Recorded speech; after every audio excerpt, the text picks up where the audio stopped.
हरे कृष्णा। आप सभी का दिन शुभ और मंगलमय हो। इस पवित्र कार्तिक मास में हम श्रवण कर रहे हैं कार्तिक महात्म्य की कथा। तो कथा श्रृंखला और आज की इस विशेष कथा में आप सबका स्वागत है।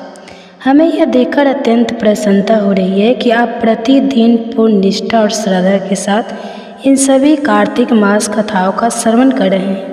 आपके कमेंट्स हमें उत्साह देते हैं। तो चलिए आज की कार्तिक मास महात्म्य विशेष कथा श्रृंखला में हम तुलसी देवी की महिमा गान करती हुई एक और पौराणिक कथा का श्रवण करते हैं। श्री सूत गोस्वामी और शौनक आदि ऋषियों के स्वाद के बीच में श्रीमती तुलसी देवी के आविर्भाव का वर्णन प्राप्त होता है और इसी स्वाद में शील सूत गोस्वामी अत्यंत आनंद और प्रसन्नता से तुलसी देवी का वर्णन और गुणगान कर रहे हैं। शील सूत गोस्वामी कहते हैं, हे शौनक, प्राचीन काल में कैलाश पर्वत के सर्वोच्च शिखर पर धर्मदेव नामक एक अत्यंत सुशील और सभी दिव्य गुणों से युक्त विष्णु भक्ति प्रायण एक ब्राह्मण निवास कर रहे थे।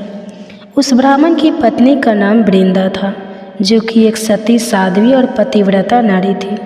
वह सदैव अपने पति के आदेश के अनुसार भागवत सेवा में नियुक्त रहती। वास्तव में देखा जाए तो उसके अंदर सभी दिव्य गुण विद्यमान थे। पतिव्रता वृंदा सर्वदा सीमित मुख वाली, तपोबल से युक्त और विनम्र थी। हर प्रकार के लोग उसके प्रति श्रद्धालु थे और उसका स्वयं का कोई शत्रु नहीं था। धर्मदेव ब्राह्मण कृष्ण भक्ति में सदैव मग्न रहते थे और हमेशा भगवान के नाम, रूप, गुण और लीलाओं का वर्णन करते हुए अनेक स्थानों पर भ्रमण करते रहते। वे संगीत विद्या में अत्यंत निपुण थे और साधु तथा वैष्णव की सदैव सेवा और सम्मान करते थे। अब एक समय क्या हुआ कि साधुओं की सभा में वे एक बार संगीत प्रस्तुत कर रहे थे और उसी कारण से भोजन करने के लिए उन्हें विलंब हो गया। घर में पत्नी वृंदा सभी तैयारियां करते हुए प्रतीक्षा कर रही थी, लेकिन उसके स्वामी धर्मदेव समय पर नहीं पहुंच पाए। वृंदा घर पर ही उनकी प्रतीक्षा करती रही। जब उनके पति नहीं लौटे तो अतिथियों की पूजा करके, पति का मन ही मन भक्ति भाव से प्रणाम करके और देवताओं की पूजा करने के बाद वृंदा ने जलपान कर लिया और उसी क्षण उसके घर में उसके पति धर्मदेव का आगमन हुआ। जब उन्होंने देखा कि उनकी अनुपस्थिति में वृंदा जलपान कर रही है तो यह देखकर धर्मदेव को अत्यंत क्रोध आया। उन्होंने वृंदा को राक्षसी बन जाने का श्राप दे दिया। हालांकि वृंदा की कोई भूल नहीं थी, लेकिन फिर भी उसने इस श्राप को स्वीकार कर लिया और अब वृंदा राक्षसी के रूप में कैलाश पर्वत पर विचलन करने लगी। यही वृंदा राक्षसी के रूप में भूख और प्यास की पीड़ा से क्रोधित होकर अनेक वनों में जीव जंतुओं को खाते हुए पृथ्वी पर भ्रमण करती रही। वैष्णव शैव और गायों को छोड़कर अन्य सभी का वह भक्षण करने लगी। अब एक समय कैलाश धाम जाने का विचार उसके मन में आया। उसने 3 दिनों तक भूखे और प्यासे रहते हुए लंबा सफ़र तय किया और अंत में कैलाश पहुंच गई। वहां भोजन के लिए वह इधर उधर भटकती रही। अब कैलाश में तो सभी लोग शैव या ब्राह्मण थे और उन सबको देखकर वह सोचने लगी कि सभी जीव तो मेरे लिए अभय है। अब मैं किसको अपना भोजन बनाऊं? यहाँ पर सारे वृक्ष भी शिवमय हैं, इस वजह से वे भी अभंग हैं। तो अब मैं अपना भोजन किस प्रकार प्राप्त कर पाऊंगी? वहाँ विचलन करने वाले ब्राह्मणों ने देखा कि यह तो कोई धर्म प्रायण अत्यंत सुशील वृंदा ब्राह्मणी है, जिन्हें केवल एक सामान्य भूल के कारण राक्षस की योनि प्राप्त हुई है। यह सब देखकर उन ब्राह्मणों ने कहा कि पूर्व सुकृति से युक्त और धर्म प्रायण यह वृंदा श्री कृष्ण की दिव्य नाम श्रवण और कृष्ण नामांकित देह के कारण अवश्य ही इस विपदा भरी स्थिति से मुक्त हो सकती है। श्रुत्वा कृष्णम नमानि लब्धा नाम महिमम तनु, इस वाक्य का उच्चारण करने के बाद उन सभी ब्राह्मणों ने सभी पापों का नाश करने वाले भगवान श्री कृष्ण के पवित्र नाम का संकीर्तन करना आरंभ कर दिया। अब वृंदा ने उनका कीर्तन सुना और वह राक्षसी रूप में रहने के बावजूद भी सतत उस संकीर्तन का श्रवण करती रही। वृंदा जहाँ जहाँ भी भूख और प्यास के लिए भ्रमण करती, वहाँ वहाँ उसे भगवान श्री कृष्ण के दिव्य नाम का कीर्तन श्रवण करने का लाभ मिलने लगा और इस प्रकार से श्री कृष्ण का दिव्य नाम श्रवण करते हुए 1 सप्ताह तक उसने उपवास किया और उपवास के उपरांत उसने अपने अभी शपथ का परित्याग कर दिया और वह भी कैलाश पर्वत में अब 1 वर्ष व्यतीत हो चुका था। एक दिन शिवजी अपनी भार्या सहित 7 वन दर्शन करते हुए विचलन कर रहे थे। वे दोनों ही विचलन करते करते एक अत्यंत सुंदर और आकर्षक जलाशय के किनारे पहुंच गए। सरोवर के पास एक मृत रमणी को देखकर महादेव ने पार्वती माता से कहा, हे पार्वती, यह स्त्री तो राक्षसी के रूप में वृंदा है। यही वृंदा पूर्व समय में कृष्ण भक्त ब्राह्मण धर्मदेव की सुशील पत्नी और परम वैष्णवी थी। उसे मृत्यु हुए 1 वर्ष बीत गया है, लेकिन उसका देह नष्ट नहीं हुआ है। उसके शरीर की पूर्व विद्यमान कांति और लावण्य आज भी वैसा ही दिखाई दे रहा है और यह चमत्कार केवल श्री कृष्ण की कथा का श्रवण करने से ही संभव हो सकता है। श्री कृष्ण भक्ति महात्म्य तन नाम श्रवण से यह कृष्ण भक्ति और कृष्ण नाम के श्रवण का ही यह प्रभाव है। जरा देखो तो वृंदा के संपूर्ण देह पर 12 अक्षर मंत्र अंकित हैं।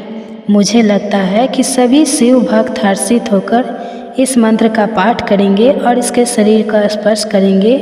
इसका स्पर्श करने मात्र से उनको दिव्यता प्राप्त हो जाएगी। वृंदा में विष्णु का नाम ओम नमो भगवते वासुदेवाय नमः। यह 12 अक्षर विष्णु मंत्र उज्ज्वल रूप से विद्यमान है। यही राक्षसी वृंदा धर्मदेव की पत्नी महावैष्णवी है। श्राप प्राप्त होने के कारण उसे राक्षस की योनि मिली थी, लेकिन फिर भी ब्राह्मण और वैष्णव की उसने हिंसा नहीं की। इस प्रकार ब्राह्मण शिव वृंदा का गुणगान गाने लगे। लेकिन इधर वृंदा के पति की क्या स्थिति थी, इस समय वह कहाँ था और किस भाव का अनुभव कर रहा था, यह हम जानेंगे इसी तुलसी महात्म कथा श्रृंखला की अगली कड़ी में। उसे सुनने के लिए अगर अभी तक आपने नहीं किया है सब्सक्राइब, तो आपके अपने इस चैनल वंदना काव्या को सब्सक्राइब करके रख लीजिए, नोटिफिकेशन ऑन करके रख लीजिए, बेल आइकन दबा दीजिए, ताकि इसी का कथा अगली कड़ी आप सरलता से कल सुन पाए। तो चलिए अब आज का प्रश्न पूछते हैं। अगर आपने आज की यह कथा ध्यानपूर्वक सुनी है तो आप हमें कमेंट्स में ज़रूर बताएं। आप सुनिए तुलसी मास का कथा। इच्छाओं को पूर्ति करने वाली तुलसी देवी के वन का रोपण करता है, उसे कभी भी सूर्य पुत्र यम का दर्शन नहीं करना पड़ता। इतना ही नहीं, रोपण पालन सेवन दर्शन और स्पर्श करने मात्र से ही तुलसी देवी मनुष्य के मन, वाणी और शरीर द्वारा हुए सभी पापों को नष्ट कर देती है। और ऐसे मंगलमय तुलसी महारानी की सेवा जब कार्तिक मास जैसे विशेष समय में की जाती है तो भगवान हरि को वह अत्यंत आकृष्ट करती है। और इसी पवित्र कार्तिक मास में तुलसी विवाह का एक पवित्र पर्व भी आता है, जिस दिन भगवान शालिग्राम स्वरूप की तुलसी देवी के साथ विवाह कराया जाता है। प्रत्येक वर्ष कार्तिक मास के शुक्ल पक्ष की एकादशी से आरंभ होकर कार्तिक मास की पूर्णिमा तक यह उत्सव मनाया जाता है। और इस बार भी तुलसी विवाह का यह शुभ अवसर आ रहा है 12 नवंबर 2024 मंगलवार के दिन से, यानी कि इस दिन देव उठनी एकादशी से तुलसी विवाह का आरंभ हो जाता है। इसी दिन भगवान अपने 4 मास की योग निद्रा से बाहर आते हैं और भगवती देवी तुलसी से विवाह करते हैं। और इसी आने वाले महापर्व तुलसी विवाह के उपलक्ष्य में हम श्रीमती तुलसी देवी के विवाह के सुंदर पौराणिक कथा का श्रवण कर रहे हैं। और अपनी इसी कथा श्रृंखला को आगे बढ़ाते हुए आज हम श्रवण करेंगे एक नए अध्याय का। तो चलिए प्रिय श्रोताओं, आज के इस नवीन अध्याय का आरंभ करते हैं। नमः तुलसी कल्याणी, नमो विष्णु प्रिय, शुभे नमो मोक्ष प्रिय देवी नमः। संपदा प्रदाय के मैं उन तुलसी देवी को प्रणाम करता हूँ जो कि जगत का कल्याण करने वाली है, जो भगवान विष्णु की प्रिय है, जो मोक्ष प्रदान करने वाली है और जो हर प्रकार की संपदा प्रदान करती है। तुलसी महारानी भगवान श्री कृष्ण के शुद्ध भक्त और सबसे प्रिय है। जब भी कोई जीव गोलोक वृंदावन में प्रवेश प्राप्त करता है तो सबसे पहले श्रीमती वृंदा देवी तुलसी महारानी ही उसे राधा रानी और श्री कृष्ण के पास लेकर जाती है। श्रीमती तुलसी देवी आध्यात्मिक जगत में हमें भगवान श्री कृष्ण की सेवा प्रदान करती है और इस भौतिक जगत में वे हमें भगवान को शुद्ध भक्ति प्रदान करती है, जिससे कि हम आध्यात्मिक जगत में जा सके। तो ऐसे ही परम पावनी श्रीमती तुलसी महारानी के जीवन और महात्म की कथा का श्रवण हम कर रहे हैं। तो प्रिय श्रोताओ, तुलसी विवाह के उपलक्ष्य में सुनाई जा रही इस कथा के पिछले अध्याय में हमने देखा कि वास्तव में तुलसी देवी का जन्म किस प्रकार हुआ और वह किस प्रकार घोर तपस्या द्वारा ब्रह्मा जी को प्रसन्न करती है। जब ब्रह्मा जी उनकी तपस्या से प्रसन्न होकर प्रकट होते हैं तो उन्हें वरदान मांगने के लिए कहते हैं। इसके उत्तर में तुलसी देवी भगवान नारायण को पति रूप में प्राप्त करने की अपनी इच्छा व्यक्त करती है, लेकिन ब्रह्मा जी उन्हें कहते हैं कि इस जन्म में सबसे पहले उन्हें श्री कृष्ण के ही अंश रूप सुदामा सखा, जो कि इस पृथ्वी समय पर शंखचूड़ असुर बनकर समुद्र में रह रहा है, उससे विवाह करना होगा। भगवान की लीला के अनुसार कुछ समय पश्चात वे भगवान नारायण को अपने पति रूप में प्राप्त कर पाएंगे। अब ब्रह्मा जी की यह बात सुनकर तुलसी देवी प्रसन्न तो हो जाती है, लेकिन अभी भी उनके मन में कुछ संशय रहती है। इसलिए वे ब्रह्मा जी से कहती है, हे पितामह, आप मेरा विश्वास करिए। सत्य तो यह है कि दो भुजाधारी गोविंद को प्राप्त करने की मेरी जैसी अभिलाषा है, वैसे श्री नारायण को प्राप्त करने की नहीं है। फिर भी नारायण को मैं पति रूप में सिर्फ इसलिए मांग रही हूँ क्योंकि मुझे स्वयं गोविंद ने ऐसा करने के लिए कहा था। अब वो मेरे लिए अत्यंत दुर्लभ हो गए हैं। हे ब्रह्मदेव, यदि आप सच में मेरी कठिन तपस्या से प्रसन्न हैं तो कृपा मुझ पर ऐसी कृपा करें कि मैं अपने प्रिय वही गोविंद को पुनः प्राप्त कर पाऊँ, और इसके साथ साथ मुझे श्री राधिका के भय से भी मुक्ति प्रदान करें। तुलसी देवी के इन वचनों को सुनकर ब्रह्मा जी कहते हैं, हे पुत्री, अब मैं तुम्हें श्री राधिका के सर्व साक्षर मंत्र के विषय में बताता हूँ। तुम उसे अपने हृदय में धारण कर लो। उसके बाद मेरे वरदान से अब तुम श्रीमती राधिका जी सबसे प्रिय बन जाओगी और भगवान गोविंद के लिए तुम वैसे ही प्रियसी बन जाओगी जैसे राधिका है। इस प्रकार कहकर ब्रह्मा जी ने तुलसी देवी को श्रीमती राधा रानी का सर्व साक्षर मंत्र प्रदान किया। इसके साथ ही उन्होंने श्रीमती राधा रानी के स्तोत्र, कवच और पूजा विधि के विषय में संपूर्ण ज्ञान प्रदान किया।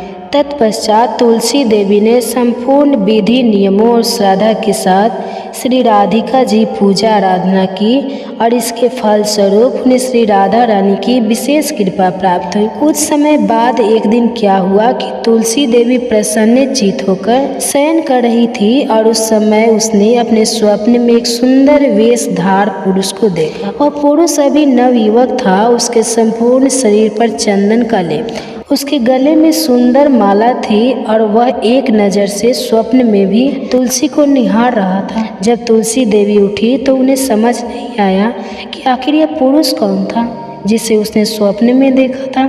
वास्तव में वह असुरराज शंखचूड़ी था, जिसके विषय में ब्रह्मा जी ने तुलसी देवी को कहा था। उतनी देर में उस बृंदी वन में महान योगी शंखचूड़ का आगमन हुआ। जैगी स्वयं मुनि की कृपा से उसे भगवान श्री कृष्ण का मनोहर मंत्र प्राप्त हुआ था।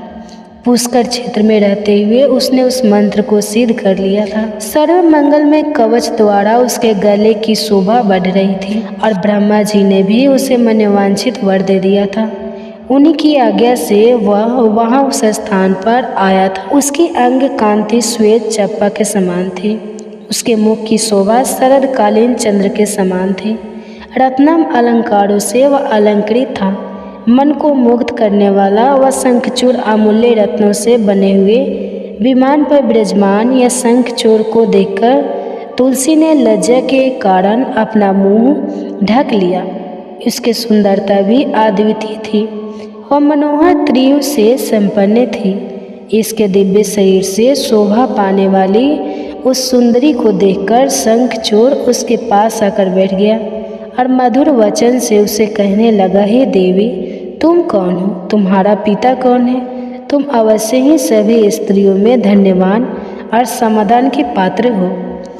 हे समस्त मंगल प्रदान करने वाली कल्याणी, वास्तव में तुम कौन हो? कृपया अपना परिचय दो। शंखचूड़ के वचन सुनकर तुलसी देवी ने कहा, हे भद्र पुरुष, मैं राजा धर्मध्वज की कन्या हूँ। तपस्या करने के विचार से मैं इस कठोर तपोवन में ठहरी हूँ। लेकिन तुम कौन हो और किस प्रयोजन से यहाँ आए हो? कोई भी कुलीन पुरुष इस प्रकार ऊंच कुल की किसी भी अकेली साध्वी कन्या के साथ एकांत में बातचीत नहीं करता। इसके उत्तर में शंखचूड़ ने कहा, हे देवी, तुमने जो कहा है सत्य और अमृत का विचार करने वाले असत कुलीन पुरुष निर्जल अथवा एकांत स्थान में किसी पर स्त्री से कुछ भी नहीं पूछते। यह वचन सत्य है। परंतु हे शोभने, मैं तो इस समय ब्रह्मा जी की आज्ञा से यहाँ आया हूँ और गंधर्व विवाह की विधि अनुसार तुम्हारी आज्ञा से तुम्हें विवाह करना चाहता हूँ। देवताओं को परास्त करने वाला शंखचूड़ मैं ही हूँ। धनु वंश में मेरी उत्पत्ति हुई है। पूर्व जन्म में मैं श्री हरि के साथ रहने वाला उनका ही अंश सुदामा नामक एक गोप था, जो सुप्रसिद्ध 8 गोप स्वयं भगवान के प्रसाद थे। उनमें से एक मैं भी था। देवी राधिका के श्राप से मैं दानव राज बनकर इस पृथ्वी पर आया हूँ। तुम भी पूर्व जन्म में श्री कृष्ण के पास रहने वाली तुलसी थी और इस बात का ज्ञान तुम्हें भी है। शंखचूड़ की बात सुनकर तुलसी देवी प्रसन्न हो गई। जब शंखचूड़ और देवी तुलसी इस प्रकार बातें कर रहे थे, तभी ब्रह्मा जी वहाँ प्रकट हुए और उन्होंने उन दोनों को शीघ्रता से विवाह सूत्र में बांध जाने का आदेश दिया। तब शंखचूड़ ने गंधर्व विवाह पद्धति से तुलसी देवी को अपनी पत्नी रूप में स्वीकार की। उस समय स्वर्ग में दुर्भी बजने लगी, आकाश से पुष्प वर्षा होने लगी और फिर शंखचूड़ अपनी पत्नी तुलसी देवी के साथ अपने भवन में आनंद पूर्वक रहने लगा। इस प्रकार अपनी प्रिय पत्नी के साथ हर्ष उल्लास के जीवन व्यतीत करते हुए शंखचूड़ ने दीर्घ काल तक शासन किया। देवता, दानव, असुर, गंधर्व, किन्नर और राक्षस ये सभी शंखचूड़ के शासन काल में सदा शांत रहते। लेकिन समस्या एक ही थी और वह यह कि देवताओं के अपने अधिकार अब नहीं रहे थे। इसलिए उनकी स्थिति भिक्षुक जैसी हो गई थी। उनके अंदर शंखचूड़ से युद्ध करके क्षमता नहीं थी, इसलिए उसका आधिपत्य स्वीकार करना पड़ रहा था। लेकिन ऐसा अधिक समय तक कैसे चल सकता है? आखिर उन्होंने एक उपाय ढूंढ निकाला, और वह क्या था यह हम जानेंगे तुलसी देवी के महात्म की इसी कथा के अगले अध्याय में।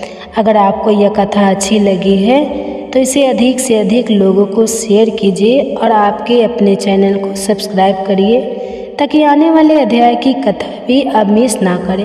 तो चलिए इस पवित्र कार्तिक मास में भगवान की शुद्ध भक्ति प्रदान करने वाली तुलसी महारानी की श्रद्धा और भक्ति भाव पूर्वक सेवा करते हैं और उनसे भगवान की शुद्ध भक्ति की याचना करते हैं। जय तुलसी माता, जय हरि की प्रिय सुकृता, सृष्टि सुखों की दाता।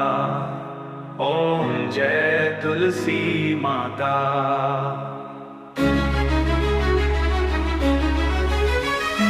तुम हो पावन पवित्रा, हरती दुख भव सिंधु। तुम हो प्रभु की पावन, ओम जय तुलसी माता। तुलसी माता, ओम जय तुलसी माता, ओम जय तुलसी माता।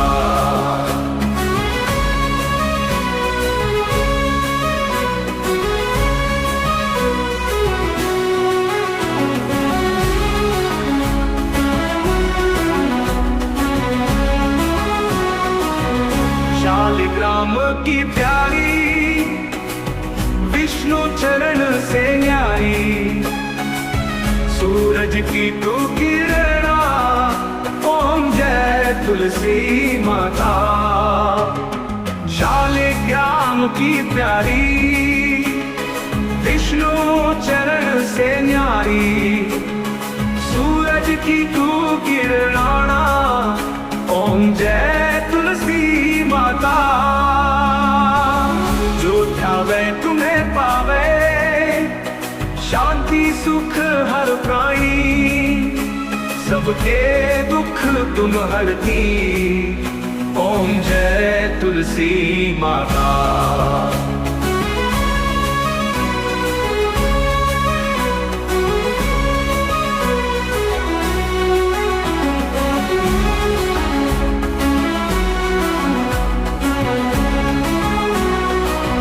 तुमसे मिटे हैं सारे दुख और विपत्ति भारी।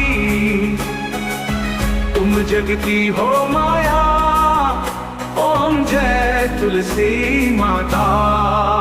आरती जो कोई गावे, ध्यान तुम्हारा धर के सकल पाप हर जावे। ओम जय तुलसी माता। जय तुलसी माता की जय, जय तुलसी माता की जय, जय तुलसी माता की जय। चलो तुलसी माता। ओम जय तुलसी माता। ओम जय तुलसी माता। ओम जय तुलसी माता। ओम जय तुलसी माता।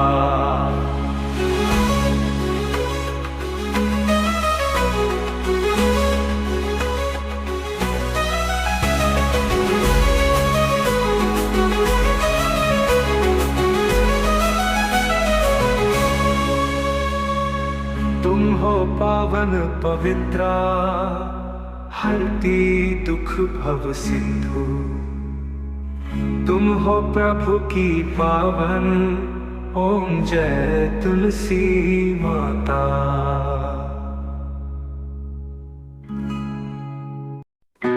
जय तुलसी माता। जय हरि की प्रिय सुकृता, सृष्टि सुखों की दाता। ओम जय तुलसी माता।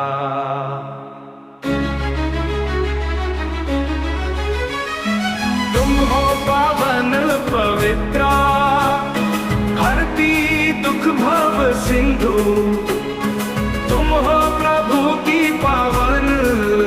ओम जय तुलसी माता।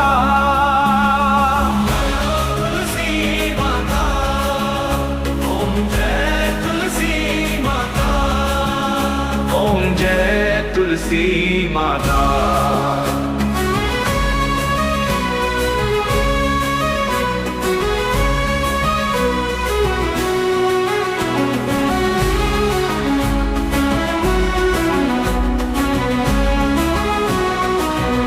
शालिग्राम की प्यारी, विष्णु चरण से न्यारी। सूरज की तू किरणा। ओम जय तुलसी माता। शालिग्राम की प्यारी, विष्णु चरण से न्यारी। सूरज की तू किरणाना। ओम जय तुलसी माता। जो ध्यावे तुम्हें पावे, शांति सुख हर प्राणी। सबके दुख तुम हरती। ओम जय तुलसी माता।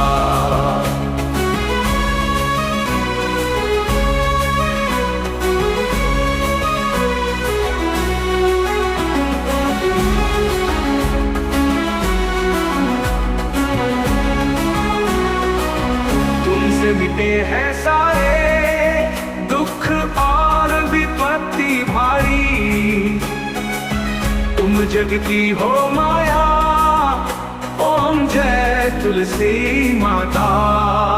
आरती जो कोई गावे, ध्यान तुम्हारा धर के सकल पाप हर जावे।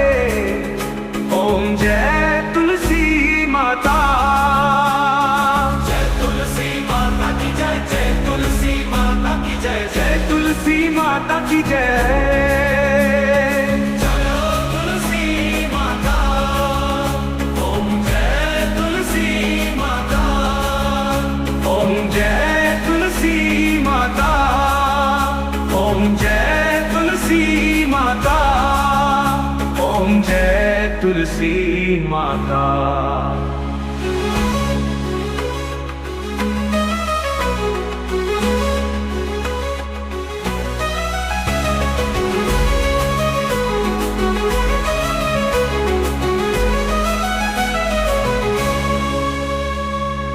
तुम हो पावन पवित्रा, हरती दुख भव सिंधु।